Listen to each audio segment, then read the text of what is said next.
സാമുദായികമായിട്ടൊക്കെ തന്നെ ക്രൈസ്തവ മേഖലകളിൽ നിന്നൊക്കെയാണ് നമുക്ക് മുൻപ് ഞാനും 2016 നിയമസഭാ തെരഞ്ഞെടുപ്പിൽ മത്സരിച്ച് ഏതാണ്ട് 32,000-നടുത്ത് വോട്ടുകൾ നേടാനായിട്ട് സാധിച്ചിട്ടുണ്ട്.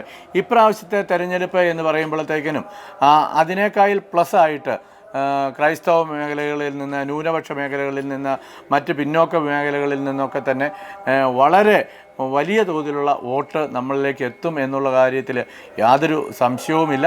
അതുകൊണ്ട് തന്നെയാണ് ഞാൻ സൂചിപ്പിച്ചത്, ഒരു 45,000-നും 50,000-നും ഇടയ്ക്ക് വോട്ട് വാങ്ങിച്ചുകൊണ്ട് നല്ല ഭൂരിപക്ഷത്തിൽ തന്നെ ശ്രീ ജോർജ് കുര്യൻ ജയിക്കുമെന്നുള്ള കാര്യത്തിൽ സംശയമില്ല. വളരെ സന്തോഷവാന്മാനാണ്. കാരണം എല്ലാ സ്ഥലങ്ങളിലും അദ്ദേഹത്തിന് നല്ല സ്വീകാര്യതയുണ്ട്. കഴിഞ്ഞ കാലങ്ങളിൽ നമുക്ക് കടന്നു ചെല്ലാൻ മേലാത്ത മേഖലകളിൽ ഇന്നലെ മുതൽ നമ്മുടെ കുടുംബയോഗങ്ങൾ ആരംഭിച്ചിരിക്കുകയാണ്. ഒരു കുടുംബയോഗത്തിൽ 100-150 പേരൊക്കെ തിങ്ങി നിറയുന്ന കുടുംബയോഗങ്ങളാണ്. ഒരു ദിവസം വൈകുന്നേരം 4-5 കുടുംബയോഗങ്ങളാണ് രാത്രികളിൽ സംഘടിപ്പിച്ചിരിക്കുന്നത്. ഇന്നലെ വാഴൂർ പഞ്ചായത്തിലെ വിവിധ പ്രദേശങ്ങളിലുണ്ടായിരുന്നു. ഇന്ന് പള്ളിക്കത്തോട് പഞ്ചായത്തിലെ കുടുംബയോഗം നടക്കും. നാളെ വെള്ളാവൂര് നടക്കും. അപ്പോൾ കുടുംബയോഗങ്ങളിലൊക്കെ തന്നെ ആ പ്രദേശത്തെ ആളുകൾ ഒഴുകിയെത്തുന്ന ഒരു കാഴ്ചയാണ്. മുമ്പൊന്നും NDA എന്നോ BJP എന്ന നിലയിൽ നമ്മളൊരു മീറ്റിംഗ് സംഘടിപ്പിച്ചാൽ 8-10 പ്രവർത്തകർ മാത്രം എത്തിയിരുന്ന സ്ഥിതിക്ക് അതെ ആ അസ്പർശ്യത മാറിയിട്ട് ആളുകളൊക്കെ തന്നെ NDAയുടെ സ്ഥാനാർത്ഥിയുടെ അടുക്കിലേക്ക് പറയുന്നത് കേൾക്കുന്നതിന് വേണ്ടിയിട്ട്, അദ്ദേഹത്തെ സ്വീകരിക്കുന്നതിന് വേണ്ടിയിട്ട്, അദ്ദേഹത്തിന് പിന്തുണ കൊടുക്കുന്നതിന് വേണ്ടിയിട്ട് ആളുകൾ ഒഴുകിയെത്തുന്ന ഒരു കാഴ്ചയാണ് നിലവിലുള്ളത്. 1,80,000-നടുത്ത് വോട്ടുകളാണ് നിലവിൽ ഉള്ളത്.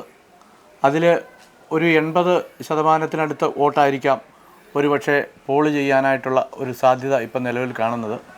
ഏതാണ്ട് 1,20,000-നും 1,30,000-നും ഇടയ്ക്ക് വോട്ടുകൾ പോൾ ചെയ്യുന്ന ഒരു സ്ഥിതിയാണ് കാഞ്ഞിരപ്പള്ളി നിയോജകമണ്ഡലത്തിൽ പൊതുവെ ഇപ്പോഴത്തെ രാഷ്ട്രീയത്തിൽ കണ്ടുവരുന്നത്.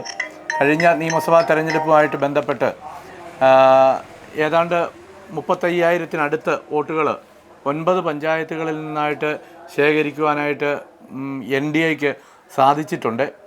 വളരെ ചിട്ടയായിട്ട് കഴിഞ്ഞ ഒരു വർഷമായിട്ട് നിയമസഭാ തെരഞ്ഞെടുപ്പുമായി ബന്ധപ്പെട്ടുകൊണ്ട് അടിത്തട്ടിൽ, ബൂത്ത് തലത്തിൽ, ശക്തികേന്ദ്ര തലത്തിൽ, പഞ്ചായത്ത് തലത്തിൽ, മണ്ഡലം തലത്തിലുള്ള പ്രവർത്തനങ്ങൾ വളരെ കൃത്യമായിട്ട് നടത്തി ഏതാണ്ട് എല്ലാ സ്ഥലങ്ങളിലും വളരെ സജീവമായിട്ട് ഇപ്പോൾ LDFിനേക്കായാലും UDFിനേക്കായാലും സ്ക്വാഡ് വർക്കിലടക്കം വളരെ മുന്നോട്ട് പോകാനായിട്ട് NDAയ്ക്ക് സാധിച്ചിട്ടുണ്ട്.